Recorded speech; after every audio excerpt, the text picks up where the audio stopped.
Welcome, everybody, to another episode of Boss Health Matters. It's a special episode. I'm Gregory Hall. I'm known as the Quantum Health Boss. And this episode just isn't about what's important, it could save a life. Um, my father died. He killed himself when I was 18. And I know what it is when you're dealing with suicide. And one of the reasons why we came with this podcast, because I know there's a lot of people that are suffering, even going and putting out this live, all this marketing, all this advertising. We've already gotten calls of people that are suffering that need help.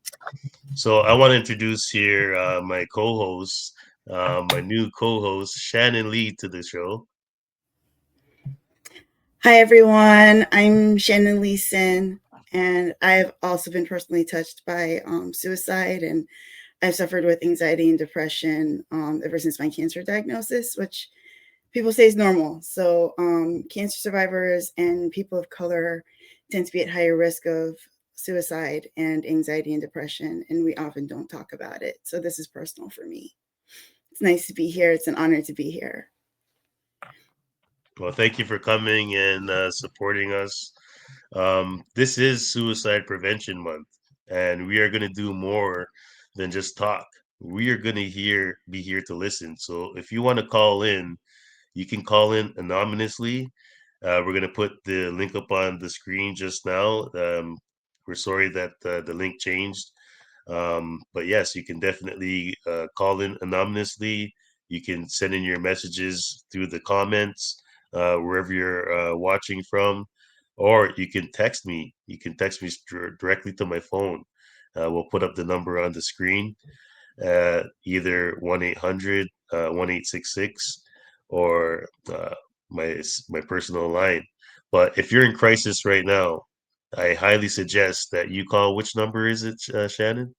988, and that works Yeah, in the U.S. and 988. Canada. If you're in crisis right now, please call 988.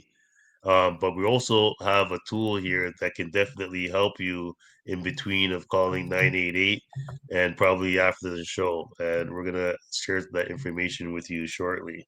So we're just going to get right into it, Shannon, and start introducing some of our guests that already showed up. What do you say? Yes, indeed. All right. So let's bring up Gary, and we just lost Spencer. So hopefully Spencer makes it back up on. But there he is.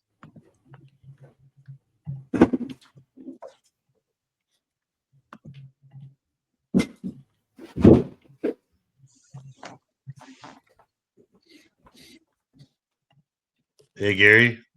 Hey, What brings you to the call today? What tell us a little bit about yourself and see if we can well, it's switch good it. to be here. Thanks for inviting me on. A little bit about myself and why I resonated with this topic.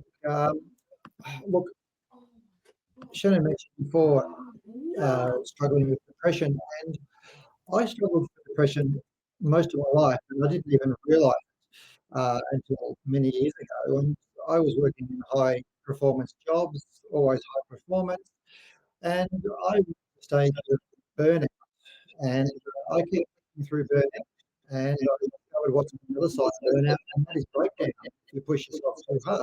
So these days I work with other high performance people that cross that burnout line and start to get into the breakdown line, and it's in that where suicidal and or struggle with life start to come to mind.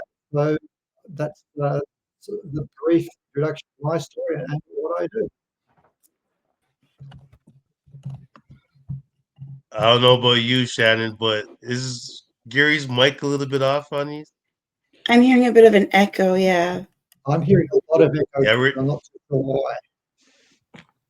we're hearing a lot of echo, Gary, and we want to Hmm. learn more about your story a little bit.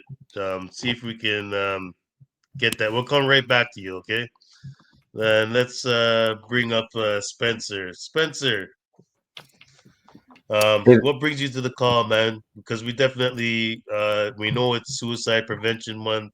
We put out this call, and we know we want to serve people. So tell us a little bit about yourself and where you're gonna bring it to call tonight. yeah, Gregory. Miss Shannon, pleasure to meet you. Thank you so much You too. for having me on. Good evening to you both, and good evening to everybody else, anybody that's watching right now. So, I live in Delaware. Um, I am a single dad. I'm 33, and I'm a recovered addict. Very proud of that, and I'm also a follower of Jesus Christ. And I have struggled with mental health issues most of my adult life.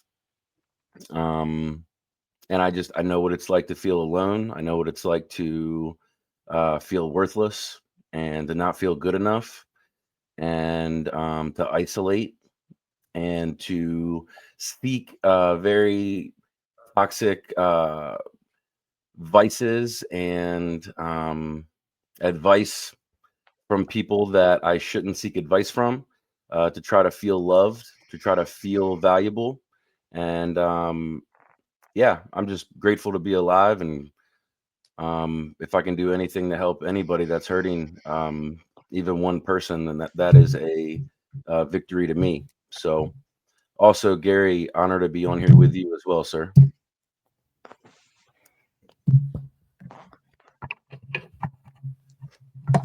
You see if we can get Gary back on and see if his audio is a little bit better. You there, Gary? You want me to unmute you? Yeah, I'm here. How's that? Is that any better? Oh, that's a lot better. Okay. Now I've got the echo happening in my headphones. So, what was the question again? Sorry, I was just filling the audio Just settings. tell the audience a little bit about you again and what you're bringing to the call tonight. So, a little bit about me. I'm a father of two, been married 20 years, and it was only in recent years I discovered that I'd been living with depression on and off my whole life and not even realizing it. Now, I was working, pushing very hard, very performance oriented as a person, and I started to burn out, trying to hold career, family, and everything together. And I kept pushing, and medical professionals stepped in and helped covering up the gaps of where my performance was dropping and my capabilities. And I discovered what was on the other side of burnout. I pushed to a mental breakdown, and I didn't give myself permission to stop and look after myself. And recovered now, but quite a year of my life in a very low cycle rebuild from mental breakdown. And if you ask me what happened a couple of years ago, I would have been that. I just say I burnt out, but I realised I went beyond that. And these days, I help other high performance people, people like me, pushing too hard, not listening to their bodies, and avoid that burnout, getting into the breakdown territory to look after themselves, slow down, and prioritise their physical and mental health. So that's what I do, and that's a bit of my journey.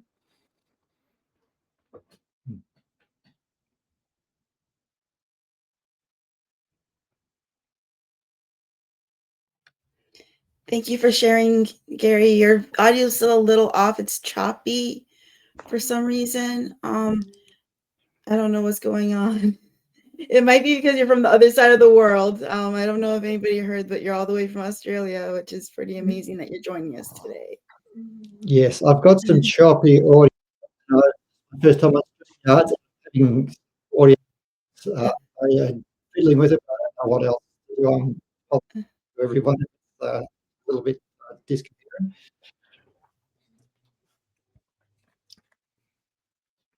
Well, I heard that you were married for over 20 years and that you are in the field of mental health, it sounded like. It sounds like you definitely got a heart of service, Mr. Gary. So that's amazing. I know all about tech issues, and it can be very frustrating when you have something you want to share and add value. And Yeah.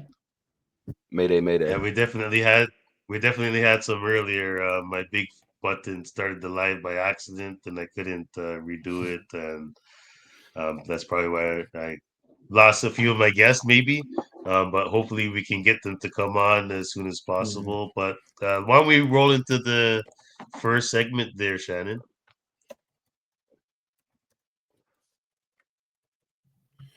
So, All as I right, had I'll said do it. earlier, oh, okay, go ahead. I'll do it. I'll do it. All right. So this segment is for the ones that who say I wasn't traumatized once, right?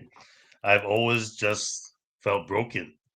So let's start off the question. What would you say to the people who feel like they've never okay, let me start this again. Let's start this with the question. What would you say to the people who feel like they've never belonged, not even in their own families? So who wants to start that off? I'll kick off with that. It's gonna sound a bit cliche, but you are enough, and acceptance starts with yourself.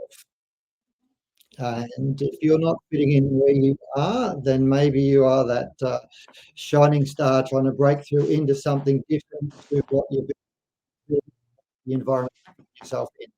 I certainly found myself in situations where I didn't feel like I what and making acceptance of that was a big part of my journey. So that's my minute on what I would say you are and your authentic self and from there.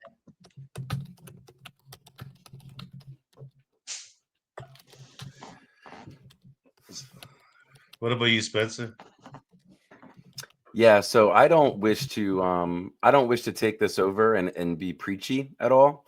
But for me, when I have tried to um, find my identity in how my family view me, or my identity as what a man is, or what my identity is as a provider, um, or what society suggests that a white male in his 30s should be or should be at. I am always faced with ego and not being good enough, and so I try to circle back. And when I find my identity as being a child of God and someone that um, I know He loves me, and that's why my faith has been so important to me. But even more so, maybe someone doesn't have faith.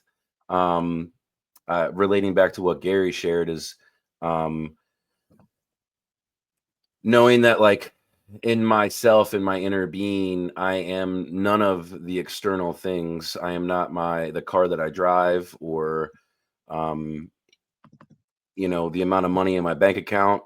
Um, Even my physical attributes, I'm none of those things. I am a vessel, and I am to be used for love and for light and for truth, and that I am powerful, and that I can use my free will to literally radiate the room around me to impact the people that I see, um, just with the thoughts that I have and the feelings that come from my heart.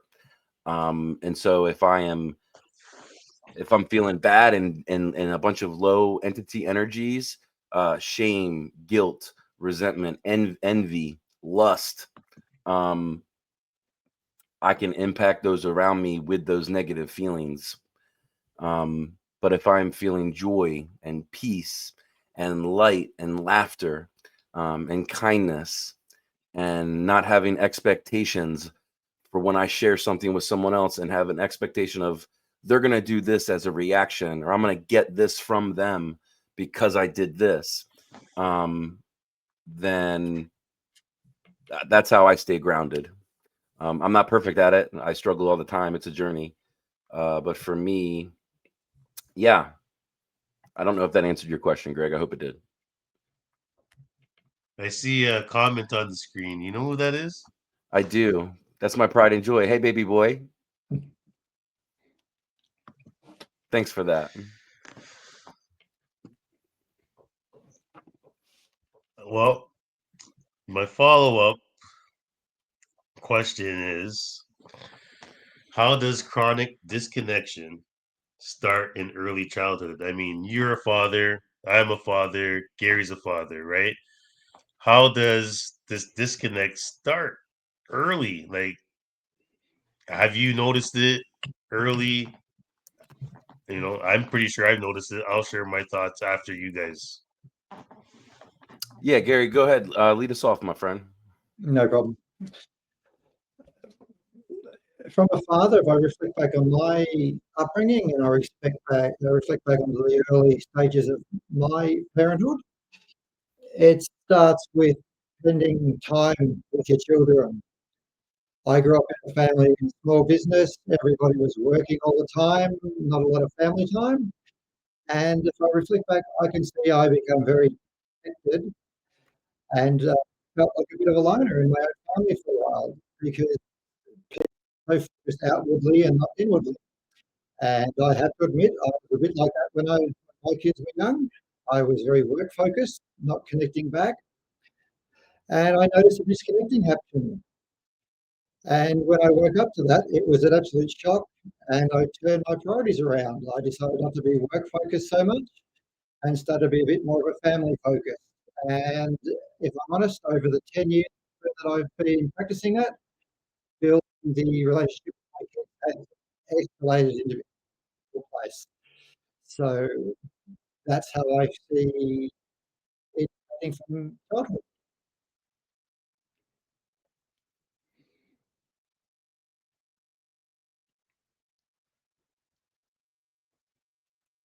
Can't hear you, Greg. I think that personally, if we're not detecting and correcting what the doctors miss, that we're going to miss the disconnect early in the children. The reason why I say that is because I do that regularly with my clients, and remotely or in person, I'm able to detect and see certain things that, you know, we're not really picking up. But I think the biggest thing really is, are we spending enough time? Are we actually giving them the attention that they actually need? Because if we actually gave them the attention that they need, we'd maybe see where the disconnect is going to start. But what do you think there, Spencer? I want to just clarify, is the timer in the top right corner, are these for fire rounds? Like, is that the intention? Well, it's the attention is, if you keep your answer under a minute, then it's easier to for the audience to follow, and it's easier to repurpose the content. But I mean, really, it's a suicide prevention call, right? And I know if I was probably gonna commit suicide, I wouldn't want somebody rambling. So Yeah. it's up to you. Okay. So, can you repeat the question again about childhood? The disconnect starts early as childhood. Where do you think would be the best way to find the disconnect early in childhood from your Yeah. perspective? From my perspective, we are programmed from the moment we enter the physical world, good and bad, right? And punishment and reward. And so a baby does good, they're rewarded multiple times a day. A baby does bad, and they're punished multiple times a day. And that goes all the way up until adulthood. Um, and so I think encouragement and presence. They say, I don't know the exact statistic, but I know that children like who are encouraged on their effort, they perform way better than if they are said "great job" if you got a high test score. There's been many studies on that, and so, but presence is the number one. And another statistic is, especially boys. But the lack of a father in a household is detrimental to a young adolescent's upbringing. It's the numbers are not well when the mother is not present, but there's a huge difference when the father is not there. When it comes to self-harm, suicide rates, you're 5 times as likely. And then also 5 times as likely to be incarcerated and be addicted to drugs as well and alcohol. So yeah, you said it, Greg, presence, just being there. They're little sponges. They soak up everything.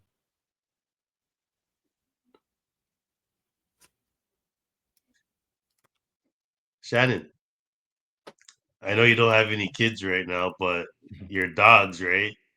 I do, Your but dogs will go your dogs will go mental if you're not home. Like I can almost, tell you from my own personal experience and also looking at how my dogs react, nurturing is super important.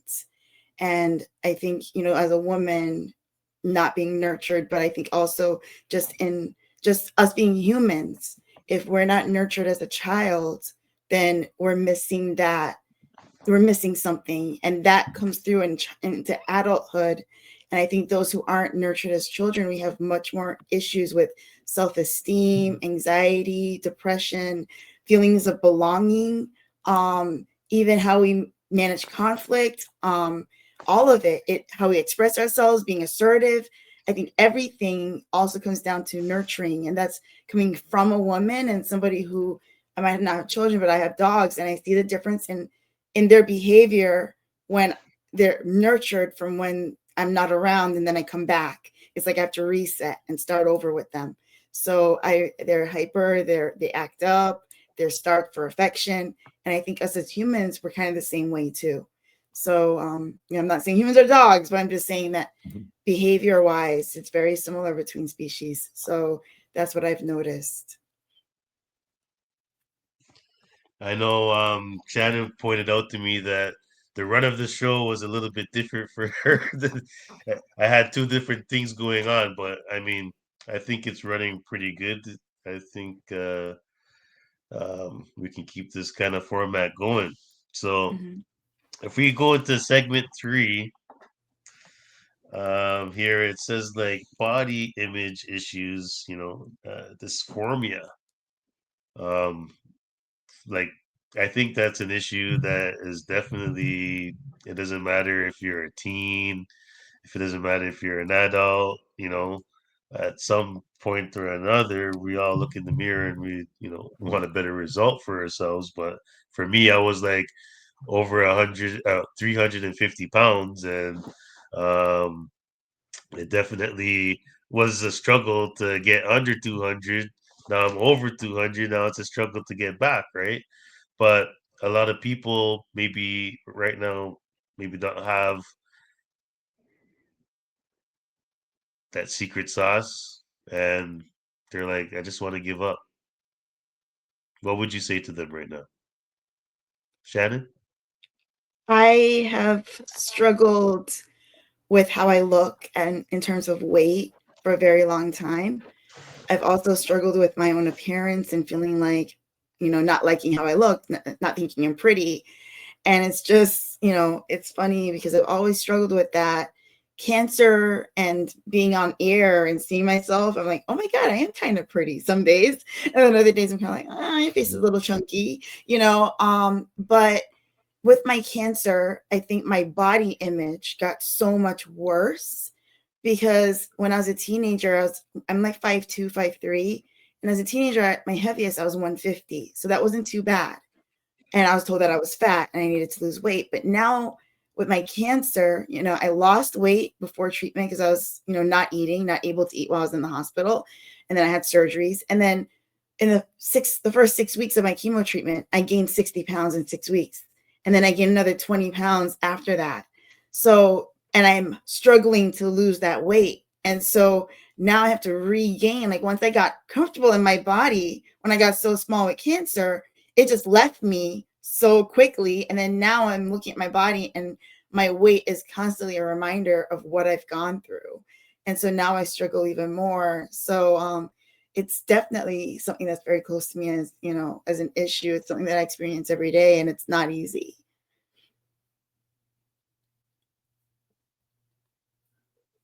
Anybody You're on else? mute. Yeah, I knew. I would say that was definitely a story, and I think a lot of people might relate because half of us are being diagnosed with cancer these days, and yeah, we don't want to go to all those statistics, but that was a very powerful story. Gary. Look, I think we all, at one stage or another, struggle with our appearance, our weight, our anything, or even our hair at one stage. For me, when that started to go, stand in front of a mirror, look into your own eyes, and tell yourself that you love yourself, and do it regularly. And if the tears come, beautiful. And just, we've all got great attributes. It may not be our height or our weight or something, but there's always something. And it's just, we live in a society where so much is put on our physical appearance that you could have the most perfect everything and still not feel adequate. And that's just a challenge we live in. It's getting worse and worse. So do the mirror exercise. That's what someone suggested to me a long time ago, and self-worth just started to improve. So that's my little contribution. Yeah, mirror exercises have changed my life as words of affirmation and confidence. Confidence is so attractive. Shannon, I don't know what you looked like before, but you're a beautiful woman, and congratulations to you on your healing journey and for working on it. I'm sorry that you went through that, but I can tell that you're beautiful inside and out. So thanks for sharing. I was like 190 pounds, and when I was 10, I was too heavy for middle school wrestling. I went out for heavyweight, and I also tried to play football. Pop Warner, my son plays now, but back in the day, they did it by weight, not by age. And so the first time I ever tried to play, I was like 8, and they were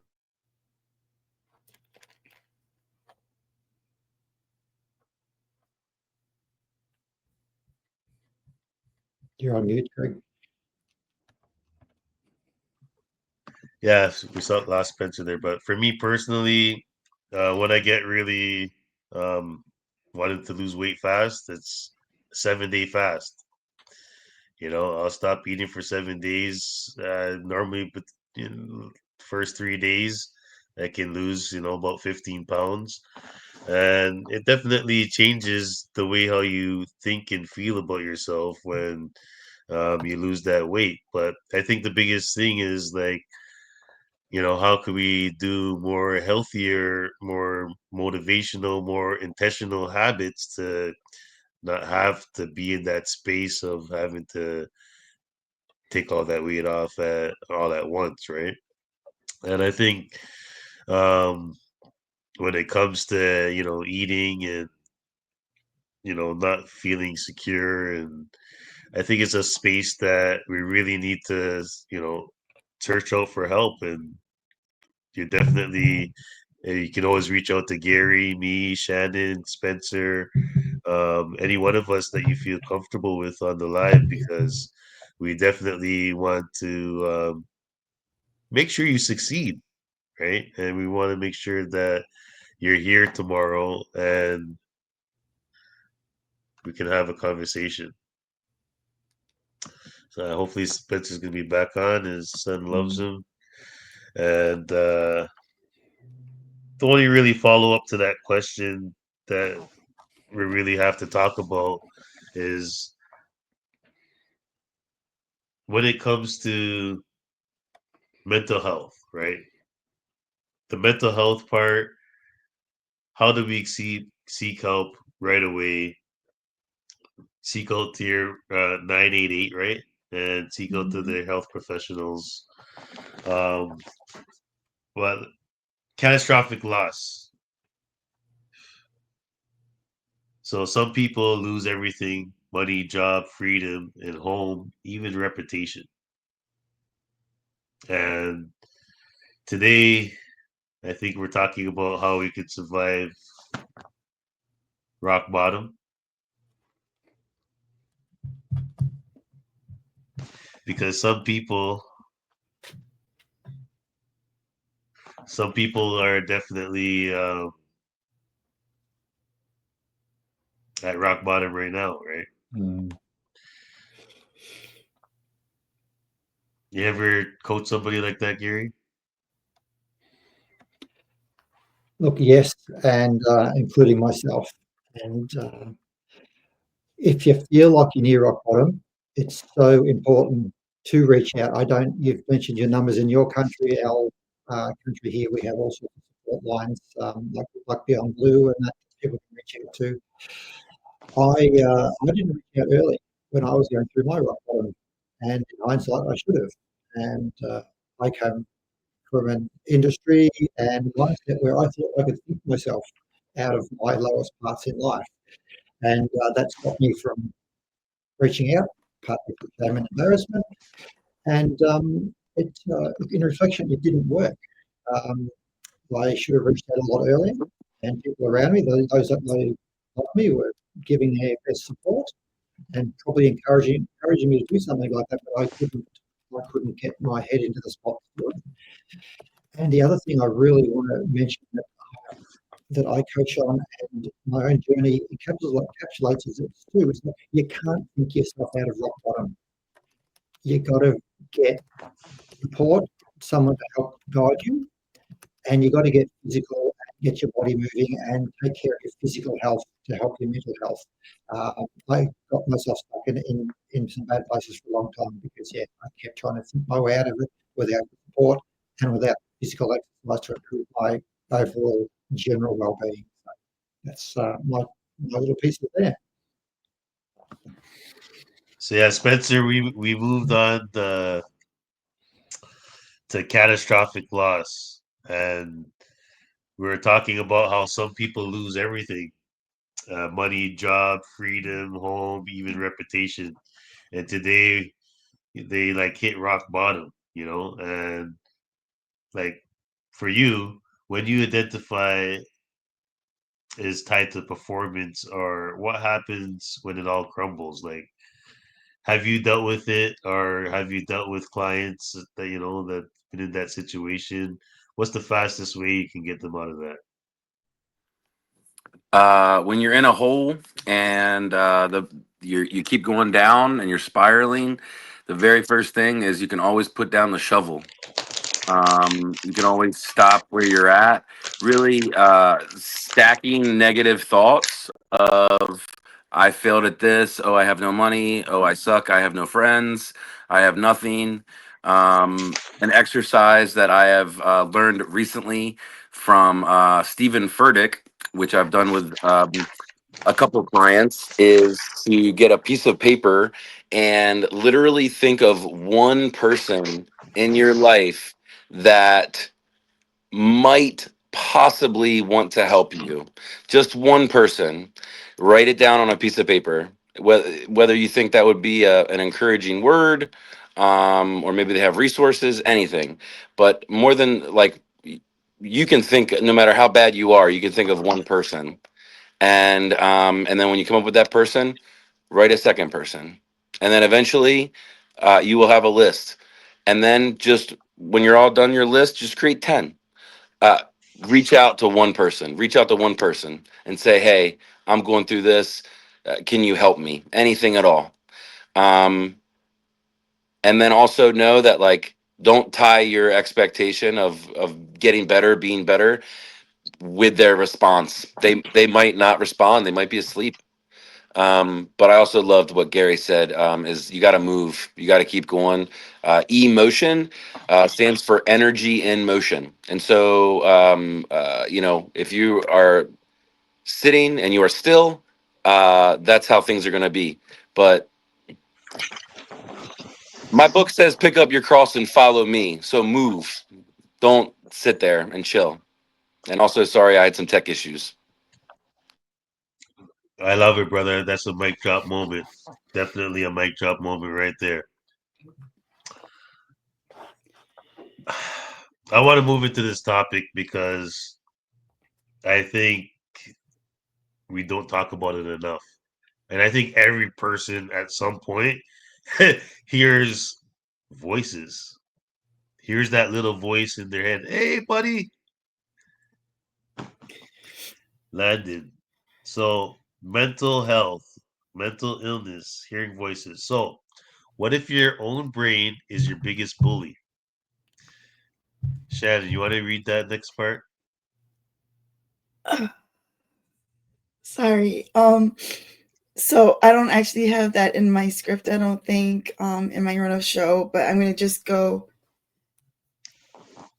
go based on my feelings and what I'm experiencing myself. I've been struggling with that my entire life. And then cancer somehow, after I hated myself, Gregory knows I shared on my own show, Blue Couch Chat, which I have as a cancer survivor of colon cancer. I was diagnosed at 29. I'll be 14 years out. Yes, I'm 43.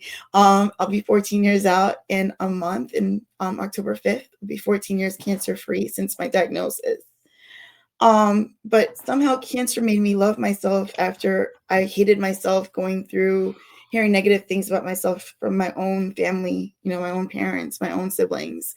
And then, you know, I was sexually assaulted as a teenager, as a child, again, as an adult, my early years, several times. And that takes a really big toll on a person and how they feel. And then I didn't have anybody that I could talk to about it. I didn't talk to anyone about it for decades. And then cancer made me love myself again, because I was like, if you're worth fighting for yourself and you did that in the split of a second, you were told you have cancer and it was, okay, God, we got this.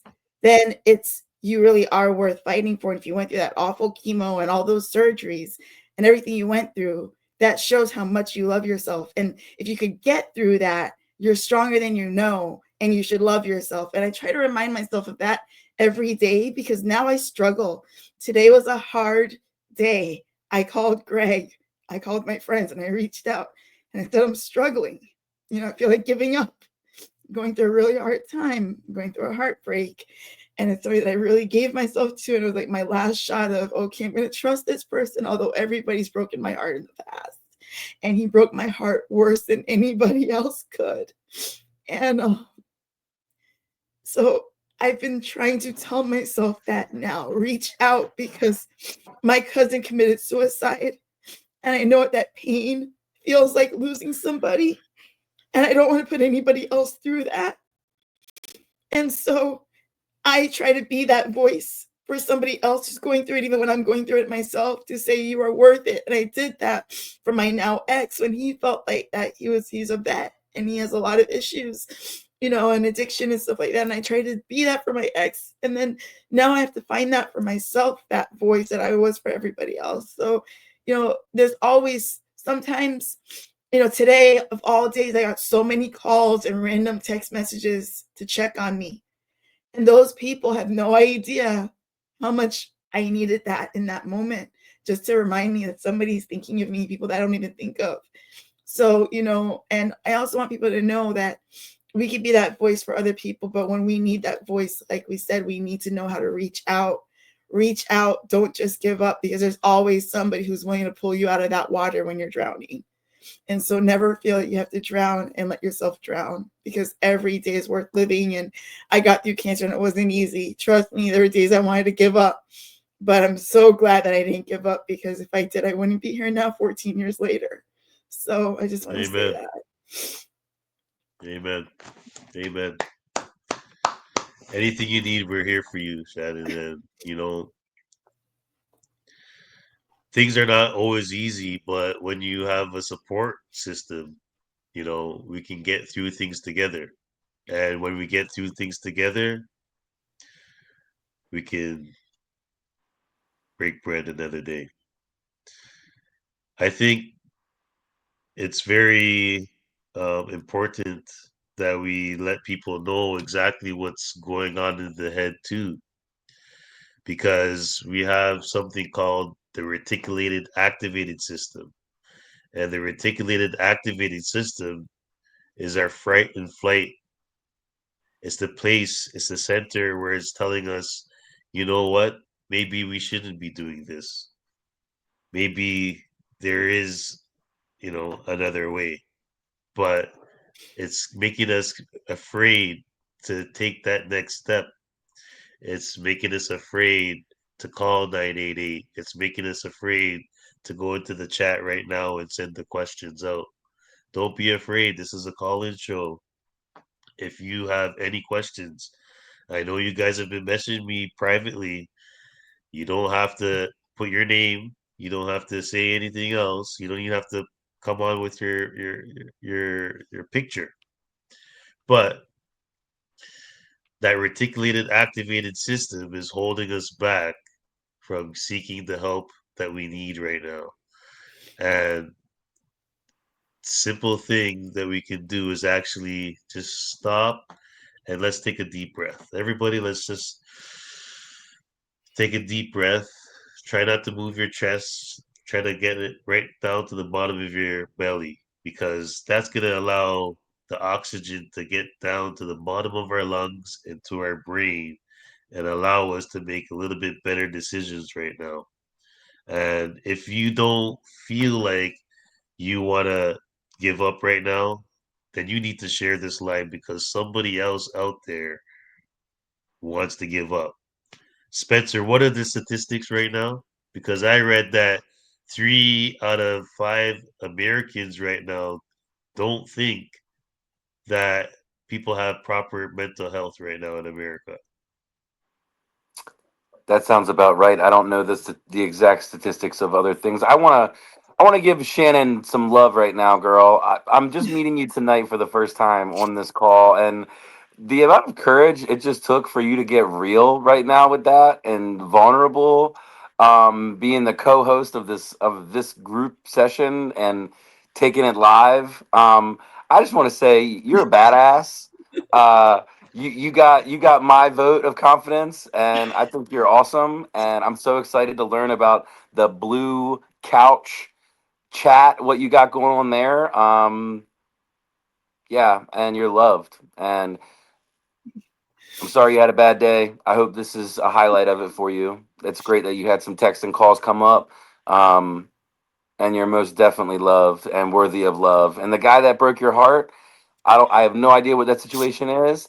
And there's a cliche statement of, God's rejection is really God's blessing, or someone else's rejection is really God's blessing. But it's all learning, and probably not right now, but at some point down the road. I hope you find it in yourself to forgive him, because you deserve it. You deserve that for your peace. And there is most definitely somebody out here that would love to serve you the way a man is supposed to serve a woman, and love you and cherish you and appreciate you. Um, and so just keep focusing on on building the best you that you can be, and he will show up. Yeah, that's it. Thank you, Spencer. You have no idea how much that means to me. The issue is that I have forgiven myself, and the issue is that I have forgiven him because I've done a lot of research on things that he has been dealing with that definitely influenced his behavior. And I wish that I had looked into those things while I was with him, because Mm, I do feel I am the person who would at least help him and understand and be empathetic and compassionate. But his not sharing what he needed to share with me and hiding certain things that he didn't have to hide because he didn't feel like I could be a safe place, he failed himself because he lost a really wonderful person who would take him as he is and accepts him as he is. Even things that he doesn't want to accept about himself, I'm willing to accept. And that's a certain type of love that not everybody gets the opportunity to have in their lifetime. So I'm trying to remind myself of that and to not feel guilty for it, because I gave him something and I am something that he is going to need and that he will need for the rest of his life to support him. And in terms of being vulnerable and real, that's why I created Blue Couch Chat, is to be a safe place to talk about your ish. And I actually say shit. Um, it's the real, the literal. Colorectal cancer will deal with a lot of ish, or cancer deal with a lot of ish. Colorectal cancer is extra ishy, but life has its ish, and then we have our mental health ish, and so let's talk about all of that. And I just want to say I'm not a mental health therapist, but I'm somebody who's dealt with personally with depression and suicidal thoughts and ideation. And I just want to say that what people need to know is that there's a very, very thin line, if there is even a line between suicidal thoughts, ideation, and the actual act. And you need to know how to catch yourself right before that line. Because if you wait too late, you can't save yourself and somebody else can't save you. So don't let yourself cross that thin part, cross over into that where you're actually acting on it. Catch yourself, take a breath, because you know what? If you can't take it day by day, week by week, month by month, then you know what? Take it hour by hour, not that minute by minute. And if not that, then every second. Because from 1 second to another, how do you get an elephant? One bite at a time. Take your life one bite at a time, whatever that size that bite needs to be. And if you can't take a bite, then you know what? Drink. I haven't been eating for weeks. I've at least been trying to drink some coconut water. And when I can't do that, I try to force myself. And that's how we need to think about life, And if you can't drink, then breathe. But do something to get you through that moment, that moment. Just we've gotten through 100% of our bad moments up to that bad moment. We can get through that one too. We've been batting 100% so far. And I try to remind myself of that and others too. It's so important. And what I've been through with cancer, I don't think anything can be worse than that. But I'm doing some courses and some reading. And I realized that in a book that I read, in a textbook, it says that people who have cancer actually don't survive. They don't deal with certain life issues that seem so small to others. We don't deal with them as easily after a cancer diagnosis. I would love to know why, and research that why it's so much harder to deal with stuff that's so minimal compared to what we went through already. But I think that would be something that would be really good for people to know. That should be public for people to know why when you have cancer, little things seem so much bigger. Wow. When I was in pain for 30 years and seen over 30 specialists, I'm not saying that I've never thought about killing myself, because I have. And maybe I drew some attention to myself. But as you said, was I really ready to do it? I probably wasn't, but I definitely did draw attention to myself to maybe get the love I needed. I wouldn't say the help I needed, because I didn't really have to go for that much psychology or anything like that. But sometimes it's only until you reach rock bottom until you know you need help. And that's one of the things that me as a health professional want to change. I want to change the fact that you don't have to be right on the bridge to, for us to see that you actually need the help. Mm-hmm. If we spend more time reaching out to each other, I think it's going to be a whole lot. It's a whole lot more community, because Spencer, me and him talk. Now me and Gary's gonna talk more, and me and Chad has been talking. But we want to talk to you guys. We want to make sure that we keep the conversation going, because we love each other and we want to see everybody succeed. Excuse me, I'm dealing with some mosquito. He's trying to bite me. But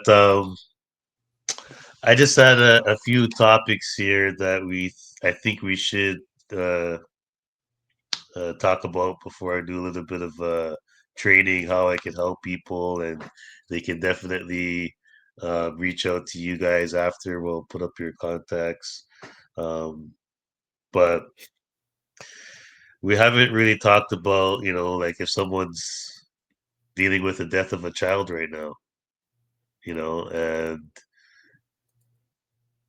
there's not much hope for them that they're seeing right now. So what's the one thing that maybe, Gary, you can say to somebody that maybe just lost a child, or maybe a spouse, a long lost partner, 30 years, 40 years married, and they're alone now? That's a big question, Greg, and it's not something that I've lived through, so I can't speak from direct personal experience from my own experience. But if I had to give some advice to somebody there, it's like to practice. I'm going to use the word forgiveness because it's not your fault that it happened. And yes, it's a really, really grieving process. But if you have lost a child, for example, and I do know people who have lost child, it's like it's not your fault that you lost them. If it was something beyond your control, and to forgive yourself for any grief or pain you might be going through in relationship to that. And as I said, I haven't lived through this, and I can only imagine how much tougher it would be. So that's my little wisdom there on that. And yeah, I'll just leave it at this because it's a sensitive topic, and maybe Spencer or Shannon might have some more insight. Definitely not comparing, but I've suffered miscarriages. I've actually had to have an abortion as the result of a sexual assault / rape. Recently lost my baby, my chihuahua, who I had for 10 years, who got me through most of my survivorship and a quarter of my life. And just that loss, losing loved ones, losing friends. I just lost my best friend of 7 years who knew me more than anyone I've ever met in my life. Yuli, he was a fellow colon cancer survivor, and he fought for 8 years. I was the first person he met in the space, and we really bonded. And I walked him through cancer side by side. I was his ride or die, literally. And these losses, losing so many friends who are so young. And, there are weeks where I lose 3-4 friends in 1 week. And those losses, from just colon cancer, not even, other things. And so those losses are all hard, whether it's a dog or a person, as long as it's somebody that you loved, something that you loved, it's very hard to lose another living being who means something to you in your heart. And I think grief, for me, I always say it's the hardest emotion because it's all of the emotions in one and just one jumbled mess. And you don't even know how to start to untangle that mess of ribbons and yarn and everything else is jumbled in it. And grief doesn't go away. You just learn how to carry the weight. But the weight of grief, especially that I've been carrying, and the survivor's guilt and everything that comes through with it, it's a lot. It can be a lot. But like everything else, you will get through it. And, I have friends who've lost, I have a friend, Linda, she lost her friend, Lee, who's the whole reason why I have Blue Couch Chat. But that's a whole different story. But I check on her from time to time because I know how hard her grief is, and I check on my friends who've lost their spouses or, lost their children. Or I have a friend who, my mom's friend, she's lost her husband to suicide, and she was there for me through my cancer. And now I'm trying to be there to be her support through what she goes through, because I know what that's like, not to lose a spouse, but to lose somebody I love to it. And it's a different type of grief when you lose somebody to suicide. And so that's why I want to take this moment to remind everyone, you do not want to put your loved ones through that. And you might not feel that you're not loved, but there's always at least one person. And sometimes we're more loved by more people than we even imagine. How many people we've touched, and how many people would really hurt in a way you can't even imagine if you chose to not be here. So don't make that choice. Choose to live. Choose to not put your loved ones through pain. You might be in pain, but your loved ones would rather help you through that pain than lose you. So don't ever forget that. Today I reached out to Gregory. I haven't even known him that long, but he's been here for me in such a big way. You always have somebody, and sometimes God sends you those people that you need the right time. Because tonight I almost canceled. I was almost like, Gregory, I'm not going to be my best, but I made a commitment last week. Gregory knows I'm going to show up at my best or my worst, but I'm going to be vulnerable, transparent, genuine, and real. And that's what I'm doing tonight. I might be in tears most of the time. This is a really hard topic, but I was like, you know what? I need this, and God wants me to be here. And I'm really glad I showed up, because if I didn't show up, I would have missed out on a great opportunity to talk about what we need to talk about and possibly help somebody else out there. So I'm just grateful that I showed up and that we have you guys here. Yeah, we need more vulnerability in this world. So kudos to you showing up, and for all you guys and that and what you're doing here, because we need more of it. Spencer, Um, I really want you to pour in on this subject. I know you want to pour into her, but this is how you're gonna do it. The spiritual crisis. What if God feels silent? Because we're in this crisis, right? And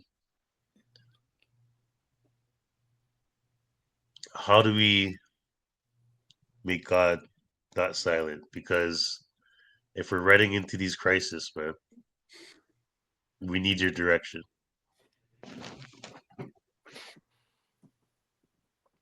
um, First, I want to acknowledge anyone that ever listens to this or is currently that I have never experienced the loss of a living child.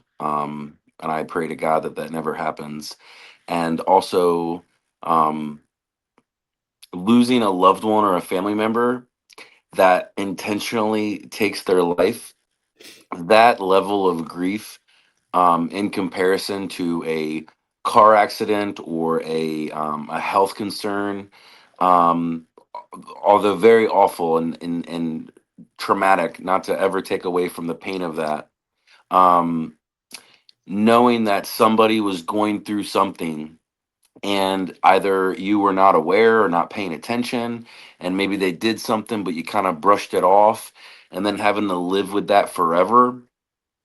I was with someone for a little bit of time, somebody that helped me with my recovery, and she's actually the mother of one of my children. Um, Her brother took his life, and I saw the effects of that on that family, and also extended even into the community members. And it was years later. I mean, it impacts um, the rippling effects. My stepdad, who raised me, I've only seen him cry a few times my whole life. One of which, when he shared with me that his best friend throughout his whole childhood took his life. Um, and so, for me, spiritual warfare is real. It's a real thing. Um, God is alive and well, and He is working all the time, and He is working through you and for you. And at that same token, um, it's my belief. I don't wish to scare anyone. And if you don't believe this, I hope I don't disrespect you, but it's my belief also that you can open yourself up to attacks. Um, by committing sin, by hanging out with people that are doing bad things. You know, that gut feeling that you get, your intuition, that is discernment telling you in your soul and your being that this is not for me. I am not supposed to be here. And you should trust that.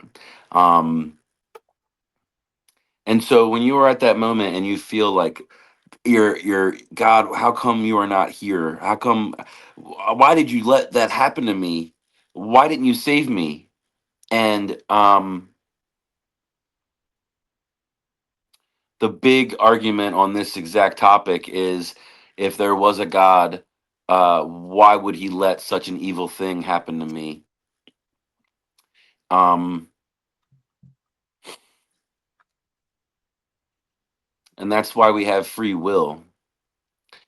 To take this from a brother of mine, I hope it's okay that I'm going on a rant now, Greg. I apologize, but um, without free will, we couldn't have love. Because if God made us do certain things and we were like robots, then real, true agape love would not exist. You know, the Bible tells us to love thy brother, love thy neighbor, to love each other, but He doesn't make us do that. We get to choose that. We're supposed to.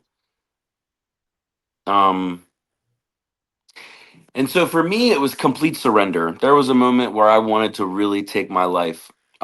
There's been times in my life where I've had real suicidal thoughts.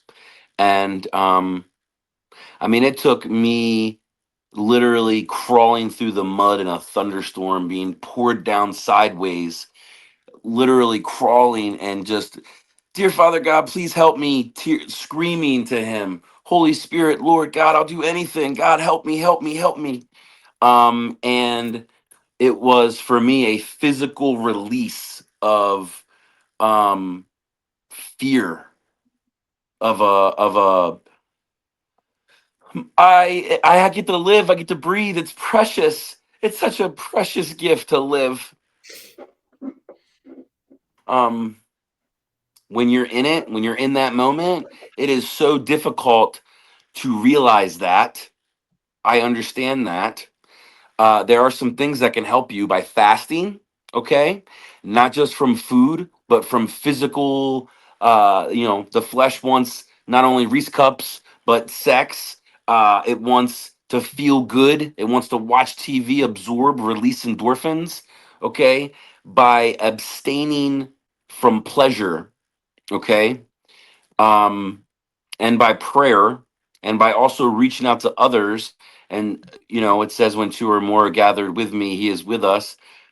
That's true. That is absolutely true. Right now the Holy Spirit is working right now. The universe, if that's what you want to call it, um karma, all that good stuff. So surrender. Don't resist whatever moment is coming at you, however crappy it is. Let it flow. Let it I'm not explaining that properly. The Bible says when you get struck on this side, Jesus said to turn the other cheek and offer this. Okay, um, let it come. Have no fear. Thanks, Greg. You're muted. I'm gonna share a little bit about my story. So I started to feel a little bit better, but everything that I was doing was not sustaining. Everything that I was doing wasn't sustaining. I wasn't listening. I wasn't hearing God. But every time that I pressed scan on my program and I read the report, it said, if you want everything to go the way how you want, I need to fix my spiritual connection with God. It said that I needed to repair my relationship with God. So if you find yourself right now in a situation where you don't think you can make it the next 5 minutes and you don't hear God, well, I think it's time for you to call him. If you don't know how to call him, you can call Spencer, you can call me.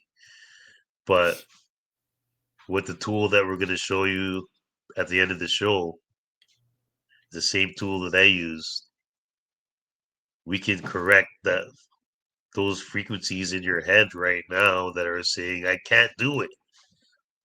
But I'm saying, let's get those words out of your mouth.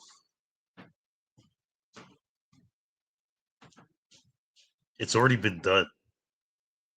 Otherwise, you wouldn't be here. So I don't want to draw this out too much. And I know Gary's in Australia. So Gary, why don't you give us some inspiration, motivation for your closing thought? Thanks, Greg. Look, know that you are enough by yourself and forgive yourself. Echo that mirror exercise, stare in the mirror, find your own self-love, and do it until the tears run if that's what you need to do. It can be life transforming. Thanks. Thank you so much, Gary. And Spencer, what do you think What do you think somebody needs to hear right now so they have a little bit of hope and they'll call 988 or call us or do something other than commit suicide?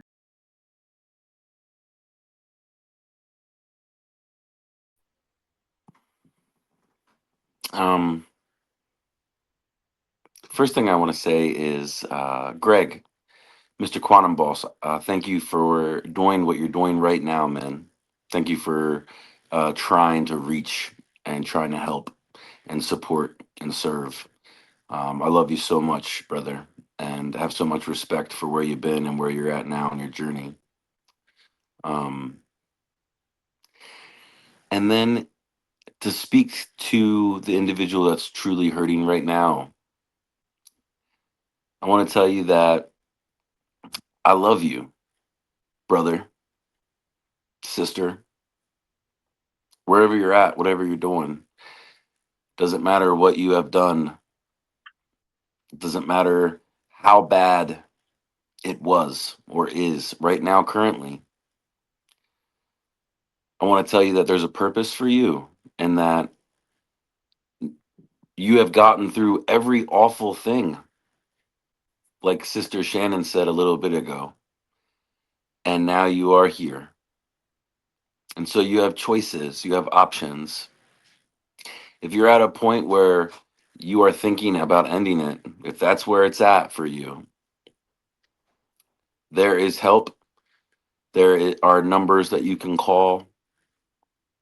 And more importantly, you can surrender and pray to the Lord.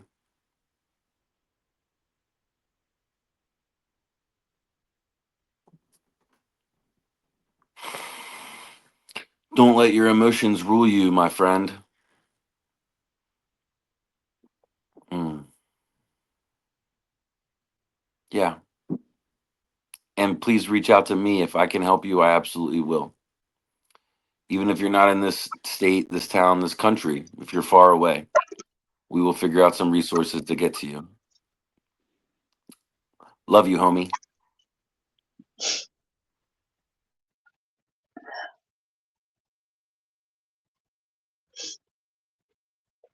Um, I just want to say, Spencer, thank you so much for everything that you said to me and for everything that you said to those who will be viewing, are viewing. But I also want to say, thank you to Gary as well for being here.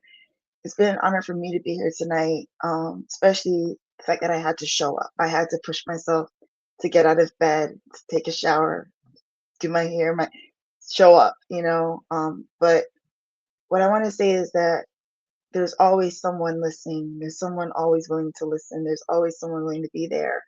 And the biggest person that we have is God. And he's always listening. And even when we think that he's silent, he's yelling at us. It's us that's not listening. It's us that's not listening for what he has to say. And today he yelled at me. He made me listen. He made me hear him. He made me show up today for this because he was giving me messages and letting me know I'm not alone, right? And so one thing that I want to remind people, I just looked up some stats and I just want to go through them real quickly. But in terms of cancer survivors, our issues of psychological conditions and suicide risk vary among cancer survivors, but many experience such issues. So we're not alone when we feel that we're going through these things, even after we fought for our life or we're fighting through our life. Like, why do we want to give up? But 25% of survivors may show symptoms of depression, 45% anxiety, and approximately 20% of PTSD, which tells you that hardly any of us get through this untouched, right? When you add that up. So don't feel like you're alone or that you're wrong for feeling the way you do, because your emotions obviously are valid when you look at those stats. There's a reason that we have these stats. Sexual assault survivors, you know, most have a significantly higher risk of developing anxiety, depression, post-traumatic stress disorder, and suicidal thoughts. And I just want to say that I think they say like 50% of survivors in the U.S.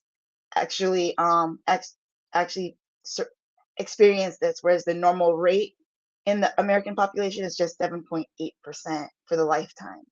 So that tells you that that's significant. And then just trauma in general, they suffer, once you have a trauma, are at a higher rate of suffering from depression, anxiety, suicide, and other psychological issues. So I just wanted to say that you're not weird for feeling that way. PTSD is about 6% of the population suffer that at some point in their life, and it varies significantly with higher rates of trauma. And then depression is at least 23%. Just in Oklahoma City bombing for survivors, 23% of them actually suffered from depression. So that just tells you that if you suffer from some kind of trauma, and especially if you lose somebody, that counts as a trauma. So we need to remember that and be gentle on ourselves, and just remember that if you go through something, and trauma is also very subjective, and one person might experience something, but it's a different level of trauma from another person. So always remember that you might think that a paper cut is a big deal for you because it's bleeding, but somebody else might go through major surgery, and you might think that they'll think that that's nothing, and the other way around. You can't judge somebody else's pain, and you can't judge your own pain based on what others go through. Your pain that you feel is real and it's valid, and whether it's a scale of a 0 or a 10, it doesn't matter what you think it is that you're going through, what the level that is, but your pain is real and it's valid no matter what level, no matter what experience. So I just want to say that. Yeah, thank you very much, Shannon, for that. And you're right, all those statistics really add up to we need solutions. And right on the screen here is one of the solutions that I'm talking about, which is the AO scan. And this module that I'm showing here is the inner voice module. And right from your voice, even without it, we can isolate 100,000 frequencies, and we can detect and correct exactly what's going on inside the body. So if you're watching this live right now and you need a little bit of extra oomph to stop from committing suicide, stop from hurting yourself, please message the show right now and we'll send out this program to you. It's free. Anybody that signs up or calls in, even after the show, you'll get this recording so you can balance your frequencies. I don't know if I can get it a little bit bigger, but once you put in your first name, your last name, your email address, we can send it off to you and you can get some balancing frequencies. But I'm just going to play a little video here. What is it? The inner voice scan is an incredible part of AO scan technology. It takes just a small snapshot of your voice and measures the audio frequencies, then plays balancing frequencies to create harmony in your body. Did you know that your vocal cords hold information about your thoughts, emotions, and your well-being? Inner voice helps diminish the excess frequencies you may have and bolsters those you lack. Learn more about inner voice by tapping the question mark icon on the top right corner of your device. Are you ready to run an inner voice scan? Let's go. Tap the microphone button here to record your voice if you'd like to just do an inner voice scan. Tap this button if you'd like to do an inner voice and also a vital scan. You'll want to start by saying, "I am," followed by your first and last name, and continue talking about anything you'd like for 10 seconds. Now your report has been generated. Put on some headphones or earbuds and tap Balancing Harmonics to listen to your tones and bring your body into balance. Please remember, your reports are private and we do not save them. If you would like to keep them, tap on the Reports button to send them to your connected account email. One last thing. Towards the bottom, you will see the 4 notes which are out of balance for you at the time of your scan. To strengthen your results, use the recommended colored Lightwave glasses. Our proprietary Lightwave glasses come in 12 colors, and each carries its own benefits. We are so excited for you to try Inner Voice and immediately benefit from this incredible technology. Want more information? Tap on the question mark button to read all about Inner Voice.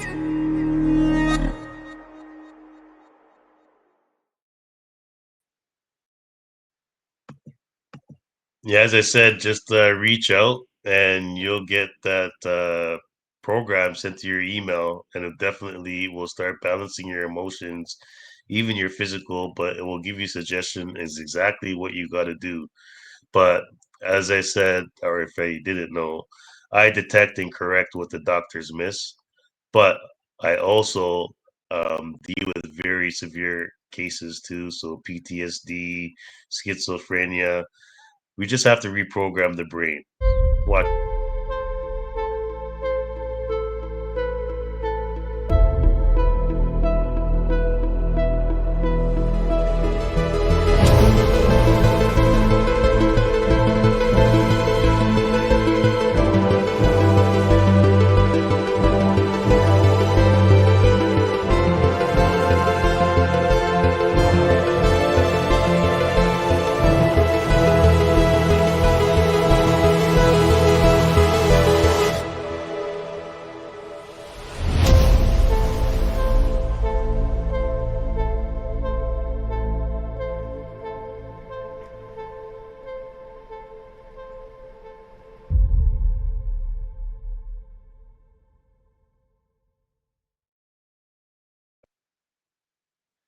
So yeah, if you're really stuck, I'm telling you, this hub will reprogram.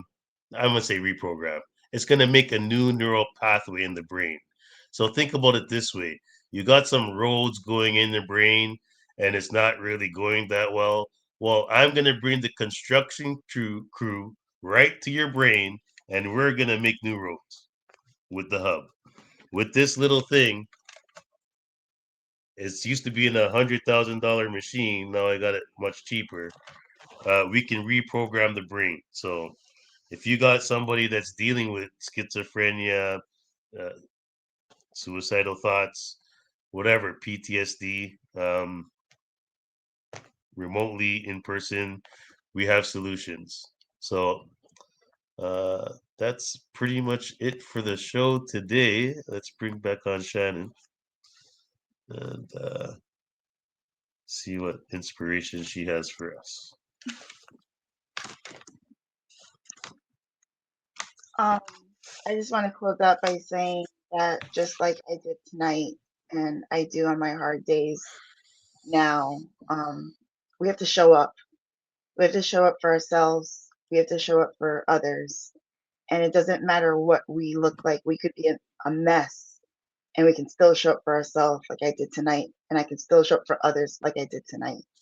And even when you're going through your own hardship, you can still help somebody else, even if it's just by sharing your own hardship and your own journey of what you're going through. You never know who needs to hear what you're going through, whether it's they're going through the same thing or something similar, or they thought that what they were going through was so bad and that, you sharing your journey helps them. And I just want to give one snippet of how that worked was that I had colon cancer and I had an ostomy. And my mom's friend in New York was diagnosed with breast cancer and she had a mastectomy. And we went up to visit her and give her some support, especially because I had cancer. We felt that I could understand and we could empathize with her journey. And I'm laying in her bed and she's there out in the living room with my mom and I fall asleep and I wake up and I'm covered in ish in her bed. And her bed is covered in my ish, my ostomy. I had a blowout. And I woke up screaming, crying, embarrassed, just everything, feeling bad for messing her bed up, just awful and traumatized. And they heard me screaming and they ran in, and I'm there covered in poop, standing up, screaming and eking and, crying and traumatized. And her friend just started laughing. And I thought she was laughing at me. And so I started screaming and crying more. But she said, "You have no idea how that helped me because I thought my journey was so bad I lost my boobs. But here you are covered in literal poop." And now I can laugh at it. But you never know how you being covered in your own ish, literally and figuratively, can help somebody realize that their own ish isn't so bad. And sometimes we go through this rough spot. Like in that moment, I never thought that 14 years later, I'd be talking about that moment on the screen publicly on the internet out forever and laughing about it. And that just tells you Yep. that sometimes in our worst moments, covered in ish, all stinky and smelly, later on we'll be able to laugh about it and share it freely. So I just want to say that, that's why it's important to get through those hard moments, because eventually you'll be where I am right now, where I can't stop laughing. So, total opposite of where I was back then, but yeah.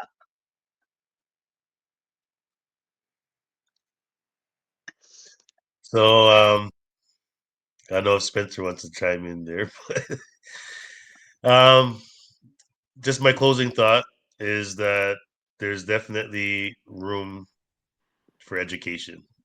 And that's why we're here. We're here to educate you that there's another step. This is not the last step.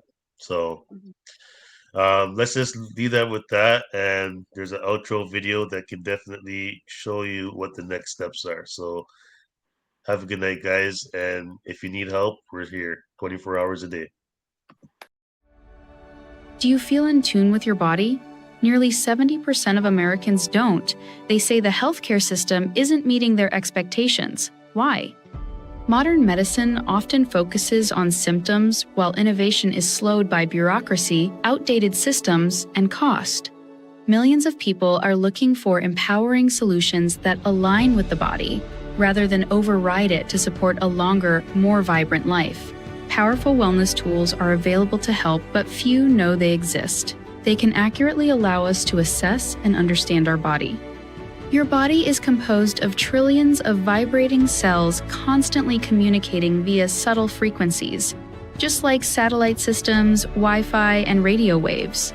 These communication signals are part of your natural biofield, but daily exposure to environmental stressors, technology, and emotional pressure can influence those frequencies. This interference may affect how you feel, focus, and function. Supporting your body's natural frequency patterns may help you reconnect with clarity, calm, and balance. The question is, how can you tune into those patterns and learn from them? The answer is in the palm of your hand. Meet AO Scan technology. AO Scan is an advanced wellness program that simply helps support a healthy biofield.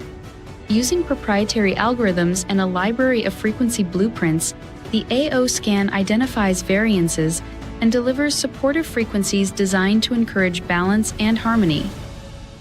What can AO Scan do for you? Here are just a few unique tools inside the system. Let's start with our most popular module, Cephi. Need support with energy, focus, or restful sleep? Cephi, or Subtle Energy Frequency Imprinter, helps you broadcast or imprint subtle frequencies aligned with your personal wellness goals. Choose from thousands of frequency playlists designed to support mental clarity, emotional ease, seasonal transitions, and more. Let's move to another powerful module within the AO Scan, Inner Voice. Your voice reveals more than words. It reflects your current energetic and emotional tone.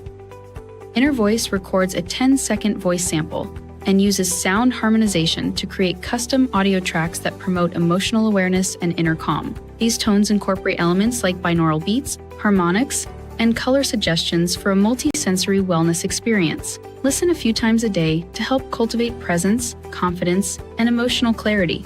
Up next, we have vitals, body systems, and comprehensive scans. These features offer a deeper look at your body's energetic patterns. Using blueprint frequencies, you can explore insights related to common themes such as energy flow, stress response, or physical resilience. Vitals gives a quick snapshot of frequency trends across multiple energetic themes. Body Systems maps frequency patterns associated with different functional systems. Comprehensive explores even more layers of vibrational data tied to organs, bones, and cells, offering expanded insight into your energetic profile.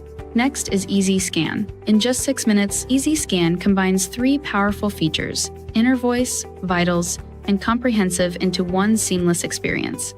It delivers a unified frequency-based report that helps you explore and understand your current energetic state and how to support it through daily practices. Feeling unfocused or ungrounded? Try Quick Scan. It offers short wellness experiences throughout your day. Choose sessions like Supercharger, Relax, Grounding, or Focus. Each one is designed to support your mood and mindset. Last, but far from least, is AO MindSync. AO MindSync lets you record and customize powerful affirmations in your own voice. Combine tones, music, and emotional intent into a guided listening experience that helps reinforce your mindset and personal goals. All of these features, and many more, are designed to help you reconnect, realign, and restore balance to your biofield. As Albert Einstein said, "The future of medicine is frequency. That future is closer than you think. It's already in your hands." Welcome to Possibility. Welcome to AO Scan,